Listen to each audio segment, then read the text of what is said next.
All right, welcome everybody.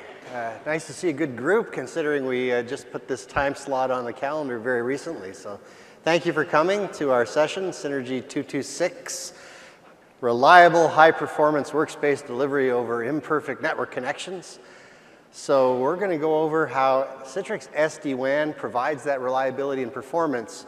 And I'm very happy to have with me Wesley Shepard from Fast-Paced Urgent Care. So we're going to hear about how it works in real life. I'm going to focus in on certain areas. How many of you here are using virtual apps and desktops? Probably the majority, as I thought. So we're going to definitely focus on some of the unique things we do to optimize HDX, Citrix files, and then finally around the topic of SaaS apps. I'll focus in, tell you more about what we're doing with Microsoft Office 365. So first, a couple of introductions. I'll go first. I'm Derek Thorsland, Senior Director of Product Management. I'm on the SD-WAN team, obviously, but only for a little more than a year. Prior to that, for many years, I looked after the HDX, or High Definition Experience technologies, that are really key to Citrix virtual apps and desktops. And that was a lot of fun. I really enjoyed it.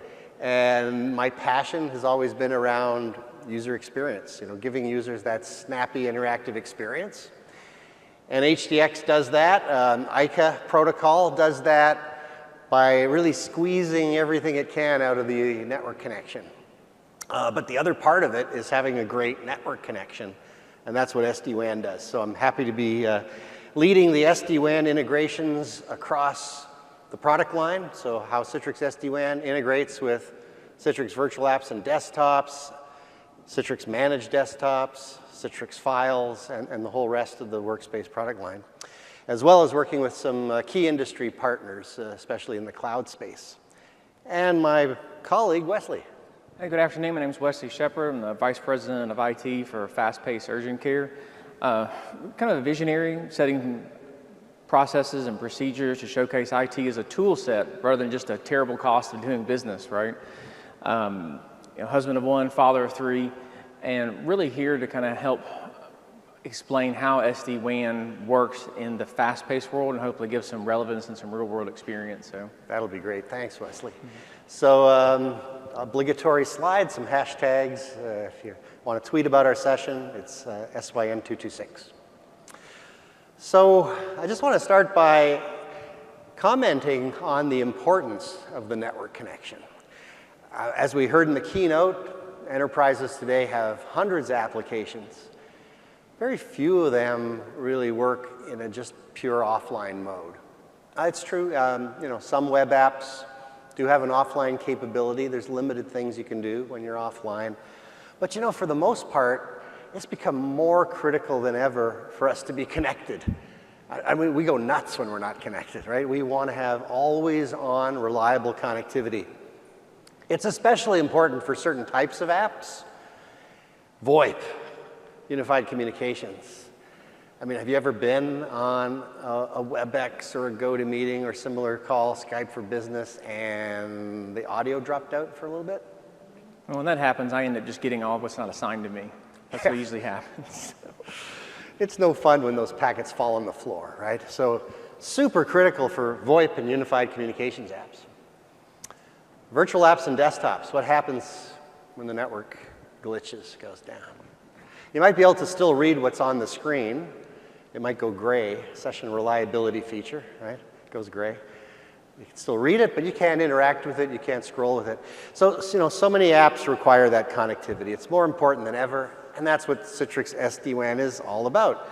Reliable, high quality, secure, encrypted connections to apps and data anywhere, whether it's the apps running in your data center or up in the cloud.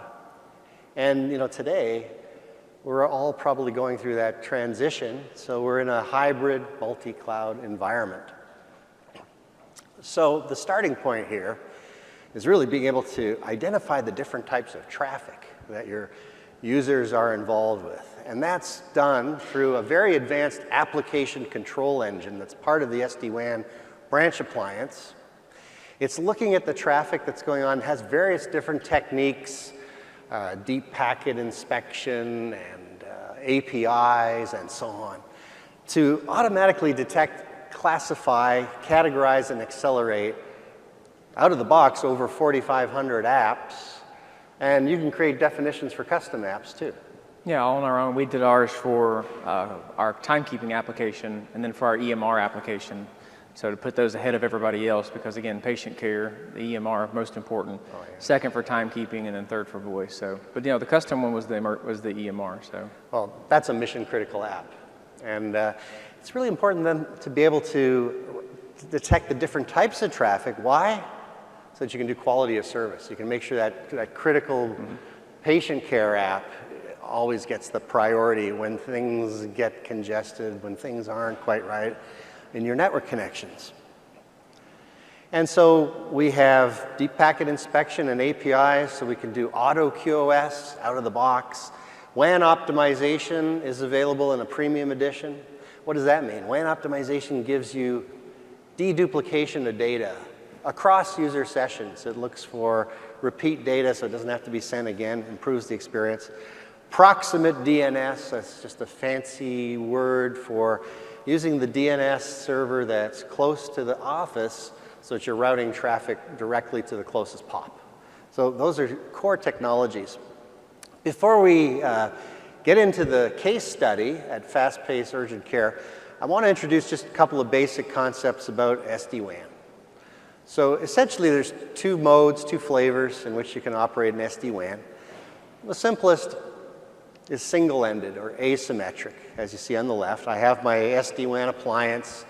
There's a whole range of different sizes. So I have this little box in my branch office or head office. It's looking at the traffic, as I said, and it can send traffic out directly to the internet and to your network in a round-robin type of balancing approach. So fairly basic. You can have two ISP connections, that's great. If one goes down, it'll fail over to the other. But you know, if it happens in the middle of a VoIP call, you know, you'd lose that call. But the next call would go on the other link. So that might be good enough for some. But a much more advanced and sophisticated solution is the one on the right, the symmetric, where we have an SD-WAN at both ends.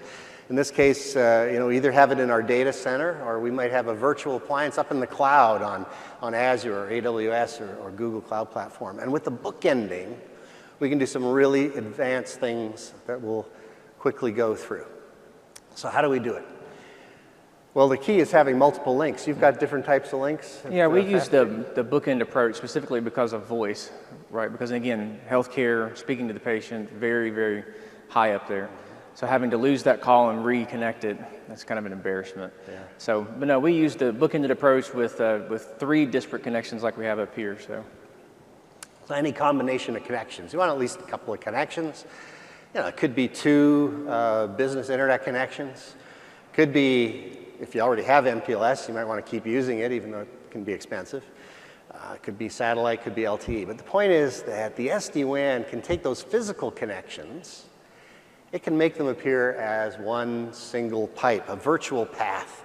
And the SD-WAN has an understanding of what's going on all of these connections, because with every packet we send, we're actually probing the network. So we understand the jitter, the packet loss, the latency. We can direct traffic to the best path. VoIP would be in a case where you want to go on a low latency path. Maybe if you're doing a file transfer, you want more bandwidth and you don't care as much about latency. So whatever, it can give these apps the quality of service they need. It can make sure critical apps have the bandwidth they need. And because of this probing, it can detect problems instantly. And it reacts so fast, you know, it's like under 10 milliseconds, so fast the end user doesn't even know. There's not a glitch at all when you get any kind of problem on the link. And I don't just mean link down. What about brownouts, as we call them?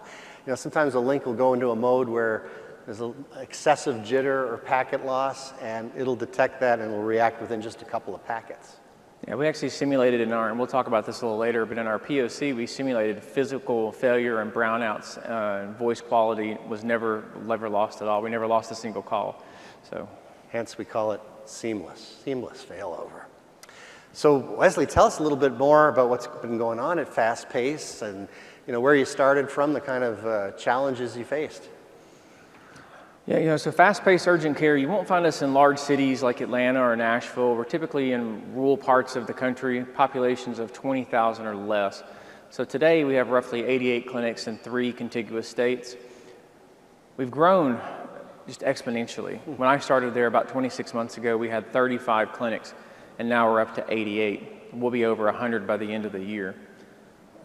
Again, our focus is really on serving the rural population. There's tons and tons of urgent cares available in major metropolitan areas, very few available in rural areas. We're an existing Citrix virtual desktop, virtual app customer. So prior to SD-WAN, my CFO really hated me because all of our circuits were bonded T1s, right? So very expensive, highly reliable circuits, right? We had to have that in order to provide the quality care to our patients. No, thanks, sorry. So we needed to have more bandwidth while keeping up with redundancy. So as the business was growing, we were starting to centralize a lot of our communication platforms. So voice, EMR, et cetera, were starting to come together. So the business was asking more and more of us while giving us less and less money, which always seems to want to happen. We had a lot of homegrown solutions, meaning that we started out extremely small. We had a lot of homegrown solutions on site. So those had to maintain priority, given what we talked about earlier, something that's kind of not out of the box with Citrix. So, and difficult to manipulate those protocols. So we had manual failover processes in place because of the disparate connections. So we would have to fail over manually, and utilizing SD-WAN kind of helps us fail over automatically. So, why do we need SD-WAN? Again, my CFO who really didn't like me, so my average cost per clinic was between $900 and $1,500 a month. It's not really good. So, secondary connections were not used. So we were paying for those connections, but then we weren't using them constantly. So between $125, $150, $200 a month for something I'm not using, it's pretty bad. Complex edge configuration. So every time I went to open up a clinic, I'd have to hire a CCIE to come in and make all these wonderful changes to the network that they were very glad to be paid for. I was not happy to approve that for, but that's what had to be done. I'm sure some of you can relate. Unreliable on-time carrier delivery. So the business has this idea that whenever you open up a building, that like Jed Clampett, you just toss out a cable in the backyard and you'll strike internet. Unfortunately, that's just not the case. And multiple times we would, due to construction permits, et cetera, we would miss those deadlines for opening up offices, and we ended up opening them on cellular connections, which prior to SD-WAN just didn't work well. Again, secondary circuits faster but not reliable. So again, how we monitored them before was just basically on uptime. Was the interface up or down? And as all of us know, brownouts, as we talked about earlier, will happen a lot. So there's no better way to find out that your circuit wasn't working than whenever it fell over to it and it's just not there. Then you go screaming to AP, who forgot to pay the bill for the internet this month on that side. So, and then no real firewall at the edge. So again, we were using a Cisco 4321. Just some zone-based firewalls, nothing too technical. So that was a problem with that. And then we never knew when that secondary connection would work until it failed, kind of elaborating a little bit more on the secondaries being faster but not reliable. So it would go down, the next thing you know, well, we paid $200 a month, why is it not working? Well, it hasn't worked in 3 months because somebody unplugged it, right? Or somebody did something, or somebody misconfigured it, So 3 things, why did we choose Citrix? So we did 4 POCs, and again, after this meeting, if you want to talk a little more about that, please come find me. But we chose Citrix for multiple reasons. One of them being a large history with Citrix that I've had over the past 15 years, right? So I go all the way back to presentation server 4.5 days, which just makes me really old and gray hair and et cetera. But Citrix is the only one that I've worked with really that through all aspects of the sales cycle and the support cycle cares about the business's success. And you can buy SD-WAN from anybody, right? But to me, Citrix is the one who actually gets deeply invested into the business and it being successful. Well, that's nice to hear, Wesley. Are you talking about the account team then? The account team, the professional services team, even the managers who were above them, right? Who you normally don't see a lot of, right? But you get this calls out of the woodwork, and it's like you really know and they care, so you can see that they're actually interested in the account success. So. And lastly, just from a financial standpoint, it was affordable and easy to scale and spend and forecast. So whereas previously, I'm going into my CFO's office and saying, well, this clinic's going to cost you either $900 or $1,500 a month. Just pick a number. He's like, that's not going to work for me. Now I can easily go in and tell him, hey, you're going to open a clinic in this area. It's going to cost you no more than X, and we'll get to X here in a minute. So he likes me a lot better now. Not as much, though, because I'm still spending all of his money. But he doesn't like me as much. He likes me more now. And this is a true number, right? So circuit cost was an instantaneous 50% reduction on circuit costs. So we went from spending $900 to $1,500 a month to no more than $600. And that's moving from primarily metro and DIA connections all the way down to kind of home-based broadband. So understand we're moving to these rural connections and rural areas. We're most of the time the first ones to actually pull in a high-speed circuit. So again, instantaneous cost reduction, reliability and business continuity. We've had several circuit interruptions, right, in doing this. That's going to happen. Circuits go up and down all the time. But no service outages, period. Ever since this has been put in, because we run multiple circuits into the box, we've had no interruptions to business whatsoever at all, which is great. And then last but not least is experience. And this is kind of an embarrassment on me, but I think it's good to say. So when we were going to setting up a clinic beforehand, time to set up the edge was about 60 minutes, start to finish. Now it's 15 minutes. So if you can imagine, pulling up with your switch and router and et cetera and everything else, and it taking you an hour just to get the edge network up, now I can do it in 15 minutes while the coffee's brewing in the back. It's a lot simpler. And the success rate, wow, it was only 20% before? Yeah, no, it really was. It was, again, when you factor in all the circuits landing on time and construction and permitting and et cetera, 20% success rate. Now it's 95. And that really lends itself a lot to the fact that, again, we can use DSL, satellite, cellular, et cetera, as opposed to waiting on those expensive high-speed circuits to arrive. So some tips from me. I just want you all to learn from the mistakes I've made, and we made a lot going through this, and luckily I had a lot of wonderful people that were with me to help. First thing is, don't be in a rush and evaluate all your options. Look, no POC, no SD-WAN POC should run 2 weeks. If anybody says, hey, we'll give you one for 2 weeks, just kick them out the door. That's just, see you later. So I ran mine 2 months. 2 months, Citrix fully supported and backed my POC all in.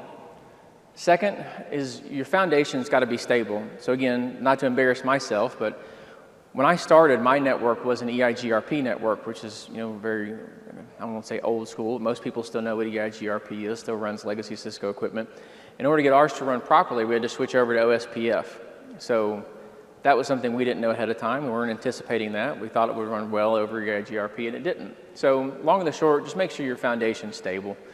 And last pain point, is talk to your business. Find out what they think your problems are in the clinic. It's like the developer versus the end user, right? Where the developer sees it one way and the end user sees it another. So talk to the business, involve them, ask them their pain points. I got mine involved in the actual process where I sat down and showed them the SD-WAN box. Tell them it's a flux capacitor. They're not going to know the difference, right? So, and I had cables plugged into it. This is the cellular. This is the, this is the cable modem. This is this, And I actually took them to one of my clinics, and I disconnected circuits in the middle of production day. You got to have pretty good confidence. I had my resume to the side just in case. This is a resume generating event, but it worked, and that was the good part. So involve the business, because you solve some problems for them, then you'll be a huge winner. It's not just about solving problems for you; it's solving problems for the business also. We're glad to hear it's working well, Wesley. So what comes next? Where are you going? Yeah, no, for sure. So continuing expansion of the SD-WAN. So as circuits die off, as the contracts go away, we'll just move them over to SD-WAN. It's very easy. Again, from 60 minutes to 15 minutes, we've retrofitted a few clinics just out of necessity. Those migrations are done successfully overnight with probably about 30 minutes of downtime all in, and most of those just from structured cabling. We're pushing our staff also to work from home, right? And a lot of people may say, well, wait, that's really expensive when you buy an SD-WAN box and sit them at home and et cetera. Well, I tell you, if you look at the total cost of ownership around what does it cost to have a desk and power and maintenance and facilities and et cetera, putting somebody at home is far less expensive than having somebody in a physical office. So we deploy SD-WAN boxes at home as well over DSL connections and with voice capabilities, and they actually work quite well. And then last, we'll be deploying SD-WAN into our secondary data center that we have currently, and then expanding that into the public cloud platforms as Citrix gets more into the G Suite space and Office 365. So, okay. Well, thanks, Wesley. That was great. So let's now look a little deeply into the technology around how we optimize Citrix virtual apps and desktops, which just about everybody in the room is using. Now, there are many SD-WAN products that can recognize ICA traffic, the ICA protocol. Sure. The big difference with Citrix SD-WAN, well, Citrix owns that protocol, right? And we continue to invest in that protocol. And we have the ability, therefore, to be able to keep up with the innovations in the technology and peer inside the ICA protocol. So what does that give us? Well, for traffic steering, ICA virtual channels are grouped into 4 streams: real-time, interactive, bulk, and background. And we recognize those individual streams. Even when they're delivered over a single port, we see those different streams, so we can apply QoS automatically. We did this for Jabber. Oh, Jabber, So yeah. we do VDI, and then Jabber's in the instance, so they work from home. Okay. So they do all their video calls over Jabber instant messaging, et cetera. So we actually did this with Jabber. Works really well. That's a great example.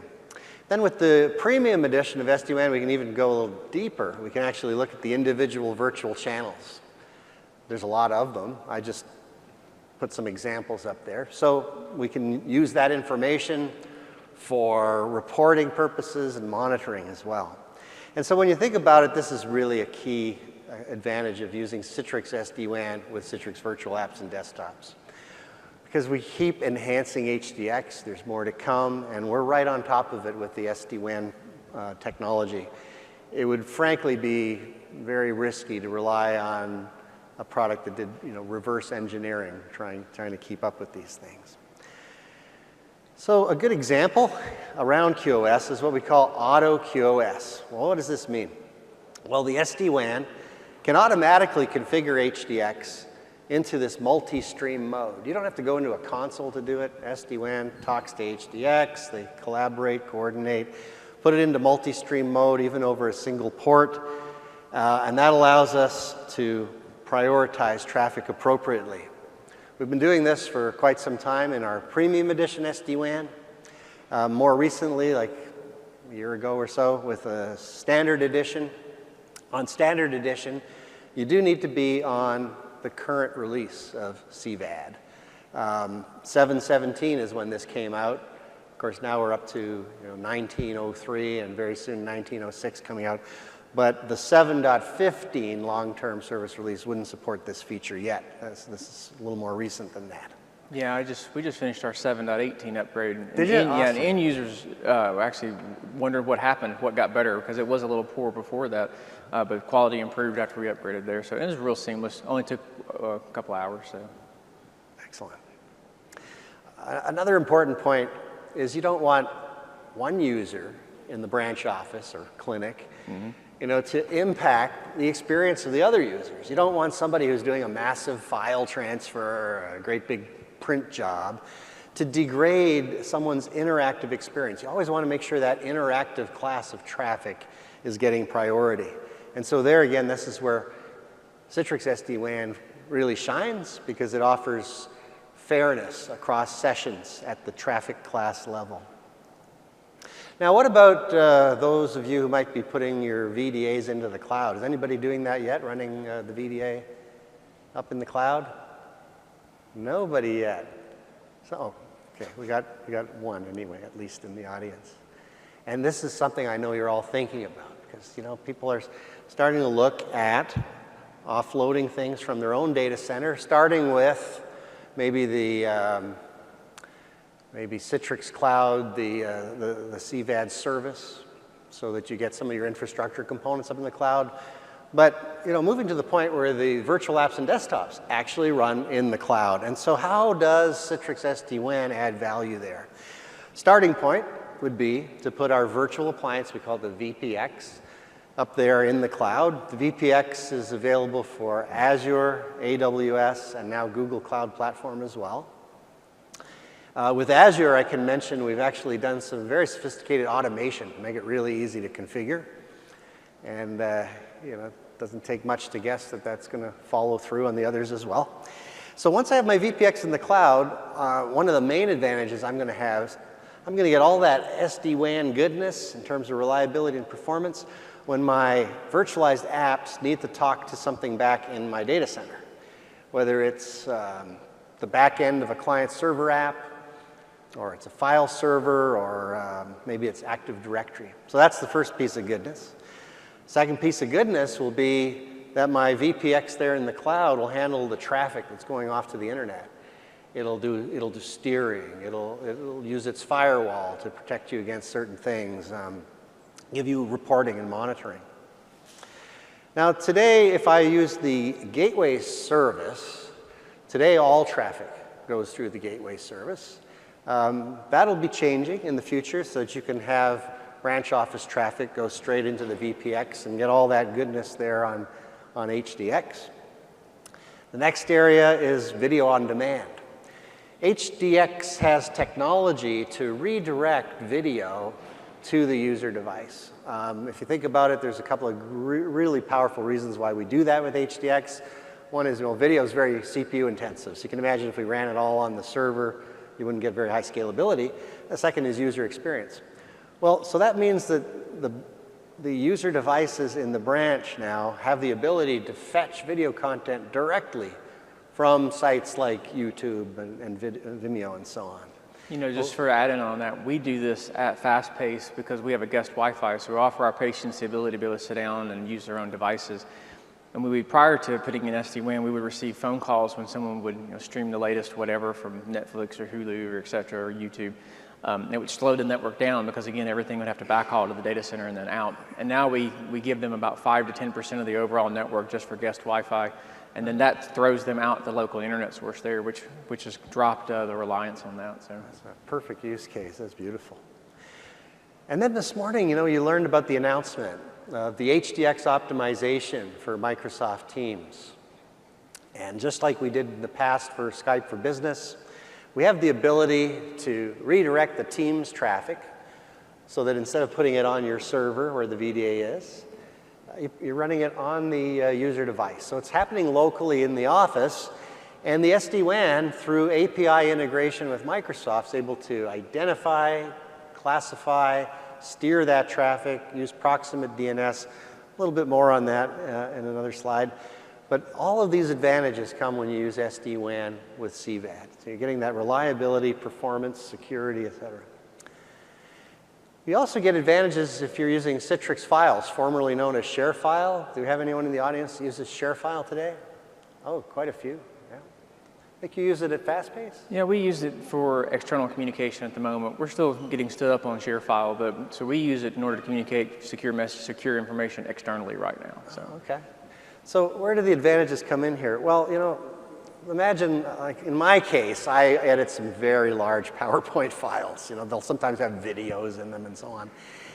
And I'm, a bit of a perfectionist, so I'm constantly changing my PowerPoints a little bit here, a little bit there. If I open up this big file and I tweak it, change a couple of words, I don't want to have that entire file sent over the network again. Just want to send what's changed. And so this is overcoming some issues that ShareFile customers may have had, where file transfers were slow because the users could be far away from where you have your storage zone. It could be hundreds of miles away, and it's just not possible to set up the storage zones that are close to all your branch offices. And so that issue of saving just a small edit to a file, that goes away. And the results are really quite outstanding. This is what we've measured. Much faster upload and download speeds, and even faster file previews. You can catch that with a stopwatch. Yeah. I know, this is very measurable. Yeah. Makes a big difference. Finally, we won't cover all the SaaS apps, but I do want to focus on Office 365 because I think it's seeing such an uptake. How many of you actually are using Office 365? Anybody? Yeah, quite a few, as I thought.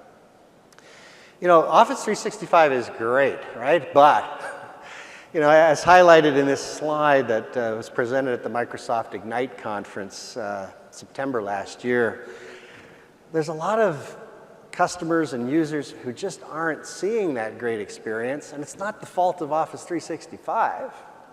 It's because of their network. It's because of having a legacy network architecture. very different, very poor user experience as a result of that. And so, starting last year, Microsoft very aggressively started to promote the right way to do it. These are called the O365 Network Connectivity Principles. And if you're involved in delivering O365 to your users, this is really, really important. So those principles include doing categorization of the traffic, differentiating the different types, trusted versus untrusted, latency sensitive versus not so latency sensitive, et cetera, routing it efficiently, finding the fastest way to the O365 cloud. The POPs are called front doors. Where's the closest POP? Using proximate DNS, as I mentioned earlier, to get there. Minimizing network latency, avoiding hairpins, avoiding backhauling to a data center that could be hundreds of miles away. And also, bypassing proxies and traffic inspection devices when they're not needed. So traffic that's been classified as trusted traffic, if it's already encrypted, why would you encrypt it again, for example? That would only add unnecessary latency. And so with Citrix SD-WAN, we've embraced those APIs. We've made it super easy to configure, single click, use proximate DNS, get that traffic to the cloud as quickly as possible. And it makes a huge difference in user experience. Like, look at Teams and Skype for Business first with the network assessment tool. Before using it, we had a really bad experience without SD-WAN. High packet loss and jitter. File transfer here of 10 megabytes takes over half an hour.